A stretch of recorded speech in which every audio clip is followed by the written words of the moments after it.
everybody, and welcome to this week's Alteryx Challenge walkthrough. My name is Lorraine, and I'm a Tableau and Alteryx consultant with the Information Lab here in New York City. This week, I'll be walking you through Challenge 472. The objective of this challenge is to calculate the cost of school supplies for one child in each grade of elementary school. Go ahead and download the starter file and open it up in Alteryx so we can get started. When you open up your Alteryx, you'll notice that your layout might look different than mine. That's because I moved some things around to create space on my canvas so that I can add tools and create the workflow. Feel free to pause the video if you want to copy what I've done here. The first thing we want to do is hit the Run button in the top right corner so that we can connect to our input files and investigate the tables that we have.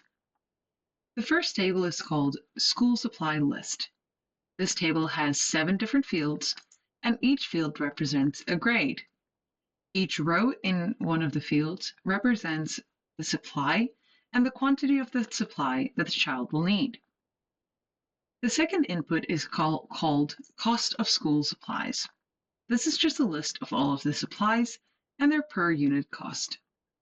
Thinking about these two inputs, we realize that we are going to need to join on the school supply name so that we can eventually multiply the per unit cost with the quantity. Going back to the school supply list table, we notice that there's a couple of things we need to do to clean this up, transform it, and get it into the right format so that we can create a field where we multiply quantity by cost. The shape of this table is not quite what we need.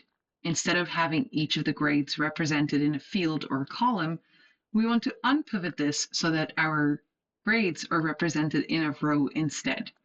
That will eventually allow us to summarize over the different grades and get the total cost per child per grade. Another thing that we noticed is that our quantity is part of the string of the supply name. We want to extract that quantity so that we have another table with that information, or not another table, another field with that information. Another thing we want to do is clean up our strings so that it can look the same as the strings in cost of school supplies, so that when we join, the two that are exactly the same will join together. So the first thing is to unpivot this data and create the rows instead of having all of these columns. Head over to your Transform tab and get the Transpose tool. You'll notice that the Transpose tool is showing us that it's going to take the columns and turn them into rows. Drag that onto your canvas and connect to your school supply list table. In the configuration window, we don't want to have anything selected under key columns, and we only want the fields, all of the fields selected in the data columns. When we hit Run,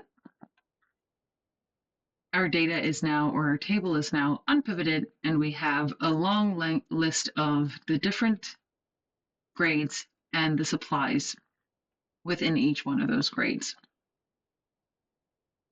Now we can extract the number. Head over to your Parse tab, and we're going to use a tool called regex. This will allow us to parse out the information, or the digits, which represent the quantity, into a new column. So the column to parse in our configuration window will be value, and our output method, it's not going to be replace, it's going to be parse.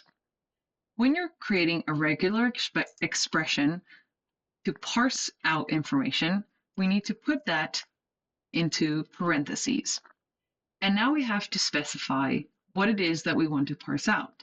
In this case, we want digits, which is represented by this D, and we don't just want Alteryx to parse out one digit, we want to make sure that it includes any number of digits in the string. So we add a plus. You'll notice in the output columns, it's now given us an option to change the name of our field, and the type of data that is going to be represented in that field. We want to call this quantity, and our type is going to be an integer. Let's hit Run and see what happens. you'll notice we now have a third field called quantity that has extracted the numbers in our string. If we scroll down, we'll also notice that wherever there are 2 digits, both of those digits have been put into our quantity field. The next step is to clean up these strings in the value column so that we can just have the supply name. To do that, head over to the Preparation tab and grab your formula tool and put it onto the canvas. In our formula tool, we want to specify that we're going to change the value column. We're not creating a new column. And we're going to use what's called regex replace. This will allow us to specify a pattern that Alteryx will replace with whatever we want to replace it with, instead of having to hard code the digits and the asterisks. So the first thing is to specify what column or field you're going to look at. The pattern we want to specify is the asterisk, because we want to remove that, as well as the digit that we want to remove. And in between these two, we want to add what's called the OR character, so that Alteryx will look for any asterisks within the string and any digit within the string.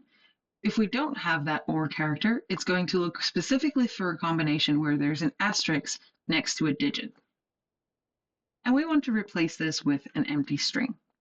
Now you'll immediately notice that your data preview is showing you what's going to be the output once we hit run. And we can see that we now don't have no more asterisks or digits. To ensure that we don't include any white space when we're using the regex replace, we're going to add a trim function. The trim function will allow us to remove all leading and trailing white space. And with the trim function, you have to specify, or the second input of this is specifying what we want to trim, and we are trimming white space. When we hit run, we can see that our value field has now updated to have clean values. But we're not ready yet to join this to our cost of school supplies table. We can see here that, for instance, containers of cleaning wipes is all lowercase, but large pink erasers is propercase. We want to change all of these strings to either all uppercase or all lowercase, and we want to do the same with the cost of school supplies field that has the list of supplies, so that these values are identical and they will be able to join together. So we're going to add another expression to our formula tool, where we're once again updating the value field. We're going to call the uppercase function, and we're doing that onto the value field. And in our data preview, we can see that it's going to turn into all uppercase. Before we hit run, we're going to drag another formula tool onto our canvas so that we can do the same thing with the list of school supplies in the other table. We want to specify that we're updating school supply, and we're going to make it all uppercase once again. Now when we hit run, our output tables are going to show us that these two fields are now all uppercase, which makes it easier to join on identical fields. Head over to the Join tab and insert a Join tool onto your canvas.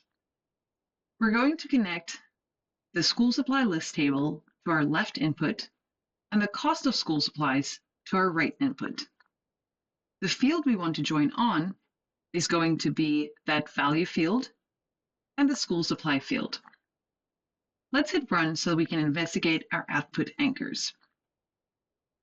In the left output anchor, we can see that we now have a bunch of null values for quantity, which makes sense because there were some entries that didn't have a supply listed, and we want those excluded from our output.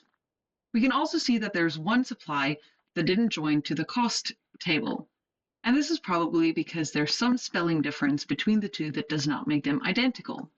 So let's look at the right output anchor, and we immediately notice the difference. This handheld does not have a hyphen in between. In order to remove that hyphen, we can just go back to our formula tool and update our regular expression to add that hyphen. So we're going to add another or character and that hyphen and hit run to see if that was successful. Now when we look at our right output anchor, we can see that that handout is no longer there, as well as in our left output anchor, it's only all of the null values. That means that for each entry that we have, for each of the grades and each of the supplies, we now have the quantity and the cost connected to it. In our join tool, because we don't want both of these duplicate fields, we can remove the value column because we don't want to see it further in our data, and we can update our name column to say that that is going to be the grade. You can also move fields around if you'd like. For instance, we can move quantity down to per unit cost by left-clicking on this and dragging it down a space. Our next step is to create a formula or a new field where we multiply quantity by per unit cost. So head over to the Preparation tab once again and add another formula tool onto your canvas. And we're going to connect that to the J output anchor. In our formula tool, we are going to add a new column and call this total cost. In our total cost, we want to multiply quantity with per unit cost. And we want to make sure that we specify our data type as a double. When we hit run, what we'll see is this new field that's called total cost.